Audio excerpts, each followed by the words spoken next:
Sa pagharap nga ni Cassandra Ong sa Congress ay sari-saring mga tanong ang ibinato sa kanya at ginisya siya nitong si Congressman Dan Fernandez, lalong-lalo na doon sa mga sinasabi ni Baterna noon na siya pala ang nag-i-issue ng chike itong si Cassandra Ong. At ayon pa dito, malalaking tao daw ang nasa likod nito kung kaya't pilit pinapaamin ng kongresista itong si Cassandra Ong. Kaya narito guys, panoorin natin ang mga katanungan at kasagutan nitong si Cassandra Ong tungkol dito sa malaking cheque na ini-issue niya at sa kanyang bank account.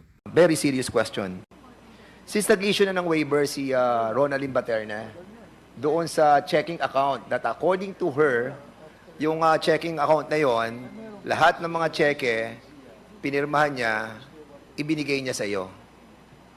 And that was testified by Ronaldin Baterna. So hawak mo lahat ng mga cheque, control mo na yung checking account.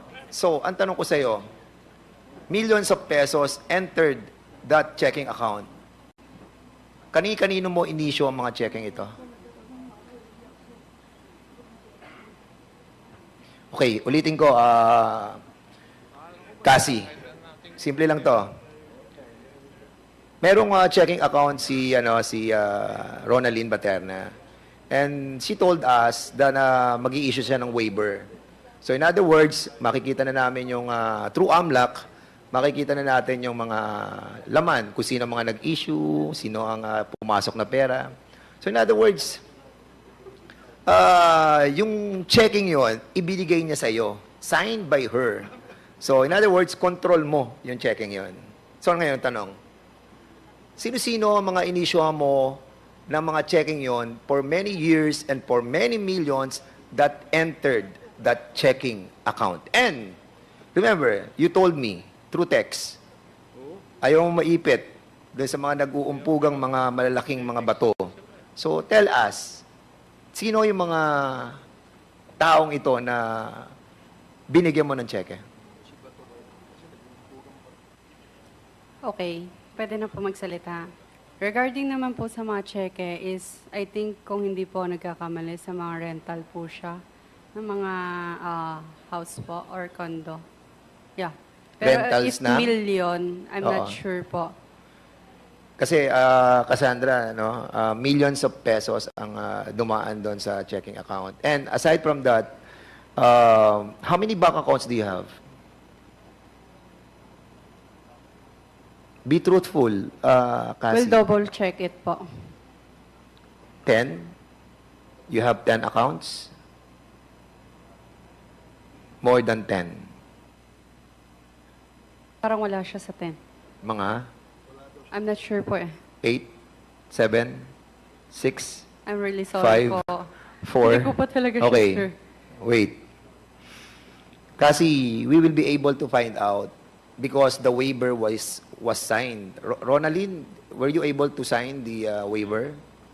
Na-sign ko na po. So, kung na-sign na niya yung waiver, so makikita na natin ang lahat ng laman nun. So, we're giving you a chance to tell us. Sabi mo kasi kanina, meron kang mga iniiwasan. So, we wanted to find out who are these people. Meron bang mga politiko? Meron bang mga drug dealers? Meron bang malalaking mga Chinese personalities? Ha? Sige, okay, go ahead. Go ahead.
Okay, thank you so much.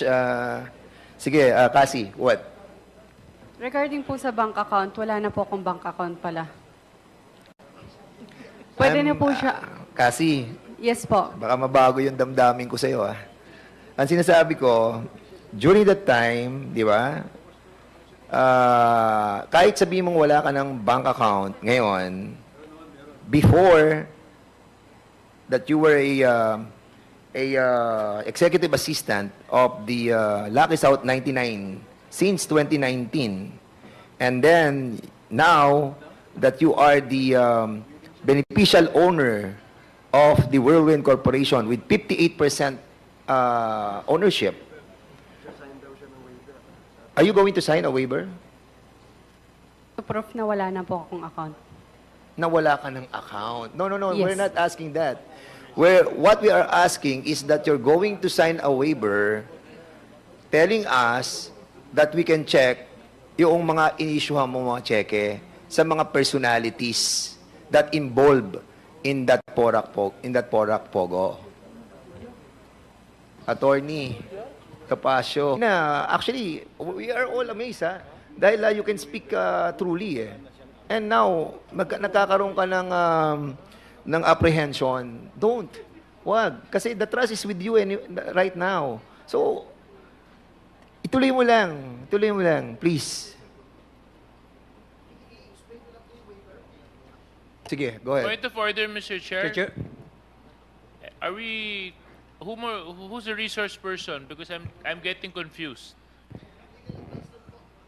Okay, the point of order of Congressman Suarez is he is asking who is the resource person. Is it the council? Yes, because or Ms. I Cassandra? think the question was directed to Ms. Ong, and yet it seems like there's somebody else answering the question. So can I just please be informed as to who's supposed to answer the question, Mr. Chair? Okay, please, we'd like to ask Attorney Topacio to refrain from feeding the answers to Ms. Cassie Ong. And before we ask Congressman Fernandez to proceed, there's a short, very, very short interjection by the Senior Deputy Speaker, Don Gonzales. You are recognized. Thank you, Mr. Chairman. Miss Cassandra Ong, ngayon wala ka ng account, di ba? Previously, in siguro past 6 months, 1 year, 2 years, ano ang ginagamit mong account name? Your name, the corporation, how many? Meron pong name ko. Oo Meron nga, pong kung corporation. Okay, Meron din po yung kay Ronalyn. okay. Baterna. Tatlo, okay. I think yun lang po. Tatlo. So, Opo. number 1, your personal account. Yes po. Number 2, the corporation, the corporate account. Yes. What is the name of your corporate account? Wordwin. Wordwin. Wordwin po. Number 3, kay Baterna. Yes. Can I explain kung bakit kay Baterna po? Please.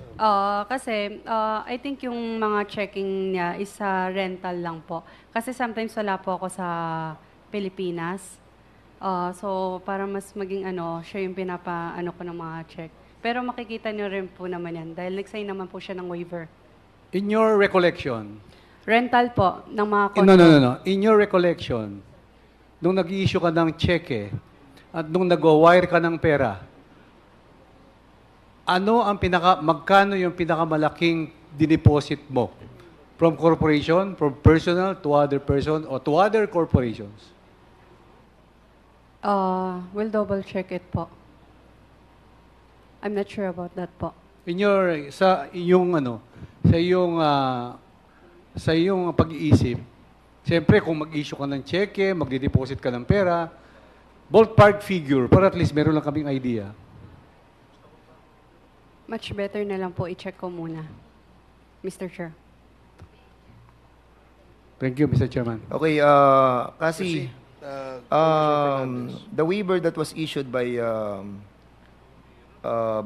Ronalyn Baterna for the AMLAC to see all the bank transactions. So the waiver that you are trying to secure from us is the waiver of that you don't have an account anymore. Yun ang sinasabi ng kanina ni Attorney Topacio. Am I right? Pwede pa ulit po. Yes.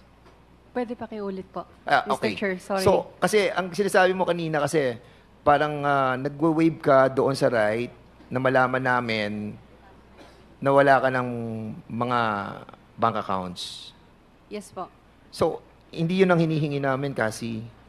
Ang hinihingi namin, waiver mo para makita ng AMLAC kung ano ang lahat ng bank transactions nung mga bangko mo. Yun ang hinihingi namin para malaman namin kung saan pumunta yung mga pera na pumasok sa bangko mo. Naintindihan mo yun, Cassie? Yes po, Mr. So, Chair. are you willing to sign a waiver for that matter? Mag-consult muna ako sa lawyer ko, then balikan ko na lang po ang committee if Kasi I'm willing ang or waiver na binigay ni Ronaldin Baterna, it's all about the checking account that is under her name. Your waiver is so important to us, to all your bank accounts. So we can see the transaction, where the money goes and where the money comes. You want to consult? Can I interject, Mr. Chairman? Mr. Chairman, with your respect, Ms. Baterna, ilang checking account meron ka? Isa lang po, Mr. Chair. Anong bangko? China Bank po. Wala ka bang corporate account? Wala po, Mr. Chair. Sigurado ka yung personal account mo lang ang ginagamit mo? Yes po, Mr. Chair. Alam ba ni Cassandra Ong yung personal account mo? Hindi po, yung checking account lang po. May instance na ba na nag-deposit sa account mo si Cassandra Ong? Hindi po. Hindi pa po. Hindi ka inisyuan ng cheque ni Cassandra Ong in your personal account? Hindi po. Nasa waiver naman yan, makikita natin. Yes po. Thank you, Mr. Chairman. Hindi, konti na lang to. Okay, thank you Mr. so Chair? much. Mr. Chair. Yes, Congressman Akop. Madam Baterna, sabi mo, iisa lang yung account mo, di ba? Pero sabi mo, may personal at saka checking account. Iisa lang bang... Magkaiba po yung ano So, nun, dalawa? Mr. Chair. Opo, personal po, tsaka po yung checking At account saka na yung checking ginagamit account. po ni Ma'am dalawa, Cassie. hindi isa. Di ba? Isang personal Isang at bank saka po. isang checking account. Opo, isang bank. Pero, Kasi pwedeng ako, may savings account, may checking account ako, pero iisang bangko. Ganun ba? Yes po, Mr. Chair. Thank you, Mr. Chair. kasi it's hard to believe, ano? It's hard to believe that a while ago you were thinking so deep, thinking about your bank accounts. It turned out na meron ka lang dalawa. Tama? Isa lang ang bangko mo, China Bank. May savings ka and meron kang checking account. Am I right? So isang bangko mo lang, China Bank lang. Yes po. China Bank, And pero hindi I ko was sure. asking you a while ago, I'm asking you, how many bank accounts do you have? Hindi mo siya masagot, di ba? Hindi, I mean, I'm trying to lay down my predicate. Parang, it's hard for you to answer that you have more than one bank accounts. Alam mo, kasi napapaniwala mo na kami dito, sana nagsasabi ka ng totoo that your accounts is more than one. Can I explain po? Yes. Kasi tinanong niyo po ako kanina kung ilan yung total bank sa account ko. Tama po ba? Yes. So, hindi ko sure kung ilan po yung total lahat So ngayon, ng bank account so ko. ngayon, isa lang talaga? Isa lang po yung bangko, pero I'm not sure kung ilan po yung... Okay. So, isa lang ang Account. bangko mo, but you have many accounts in that bank. Opo. So, China Bank lang yon, tapos iba't ibang account number. Tama? Yes. It's all under your name? Like what I said po, meron pong under my name, meron din po sa corporation po. So more or less, how many accounts? Yun lahat ng yun. Let's say mga 2 or 3, pero I'm not sure. Okay. Kasi, excuse me, kay Mr. Chairman, sabi mo, iba pa yung kay Rowelyn Baterna account. Ginagamit mo rin ba yung account ni Miss Baterna? Ginagamit lang po siya sa rental ng condominium, ganun po, and sa space po. Pero other than that, you can check it naman po. Kasi po, para maging tag po dito, mabilis yung transaction. Siya po yung checking account niya po yung pinang-i-issue namin. Ilang beses ka na nag-wire from the Philippines to abroad? Ilang beses ka na nag-wire from your account to abroad? Never po. Thank you, Mr. Chairman. Sige, I'll leave you with that, kasi punta tayo kay, Mr. Chairman, konti na lang po to. Kindly wrap up, Congressman Fernandez. Pumunta si Cassie, Chairman Al Tenco, sa iyo, kasama si Harry Roque. At doon na pag-usapan yung Lucky South 99. Tama, Chairman? Yes, Chairman. And as a matter of fact, si Cassie kasama rin doon. And that was Dumating din po siya. July 26, July 26, 2023. 2023. And will you confirm this, Cassie, that you were there in July 26, 2023? Kasi kanina hindi mo ako sinagot doon eh. 'Di ba? July 26, 2023, you were there, correct? Isang beses po, Yes. pero I'm not sure sa date. Yeah. And as a matter of fact, sabi ni Altenco, merong binayaran na tungkol sa Lucky South 99 Corporation. Meron po.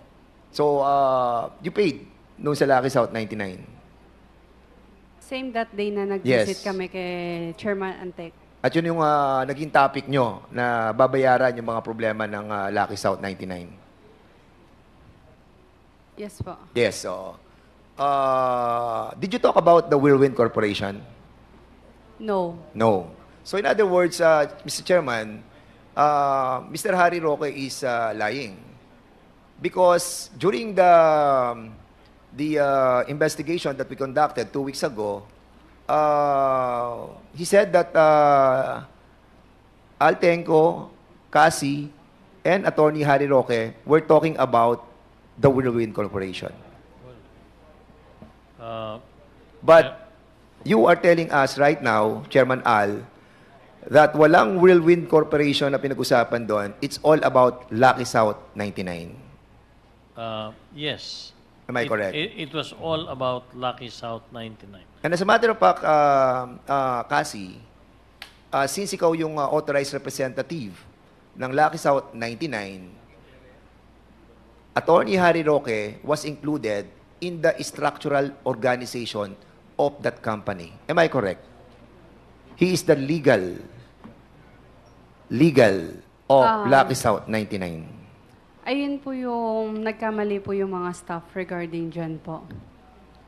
Kasi po, they expect, akala po nila na si Attorney Harry Roque po yung legal. Okay, so hindi siya yung legal mo na nakalagay doon? Hindi po. Ikaw ba nag-submit ng mga application form sa PAGCOR? Hindi po. Sino nag-submit? Pwede pa check sa record. Or, No, I mean, the application form was all given sa inyo. Siyempre, ako yung applicante at ako yung authorized representative. And in accordance sa kanilang application form, kung sino yung authorized representative, siya magdadala noon sa PAGCOR. That's the procedure, correct, Chairman Altenco? Ganun nga po. So, if you are the authorized representative, dadalin mo ngayon yung application form together with the organizational chart, including the name of Attorney Harry Roque, who is the legal of the Lucky South 99. So, ngayon sinasabi mo na hindi siya kasama. hindi po.